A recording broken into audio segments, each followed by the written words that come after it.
Representative Roae. Thank you, Mr. Chairman. I did want to mention one more thing about the Erie School District. I had mentioned that they're going from 4 high schools to 2 high schools. Well, one other thing, they recently had a devastating fire about 3 weeks ago, and it was in the portion of the school where their Votech school is located, and they actually lost 5 of their labs and 2 classrooms. So in addition to all the problems they already had, this just adds even more to their financial trauma that they're experiencing. And this legislation would really, really help them. As far as compromise, if we wanted to do a fair compromise on prevailing wage, we could probably exempt 250 school districts and keep 250 school districts in prevailing wage statute.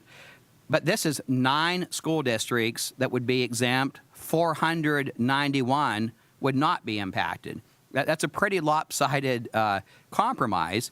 It's just really a very small portion of school districts. And also, I just want to remind everybody, this has no impact on construction projects from the state, county, cities, boroughs, townships, or authorities. This is just 9 school districts. So regardless of what your feelings are on prevailing wage, about 99.9% of all government paid for construction in Pennsylvania would continue to be under the prevailing wage laws. About 0.1% of the construction would be exempt. That's what this does. So that's a pretty, that's a pretty fair compromise. 0.1% and 99.9%.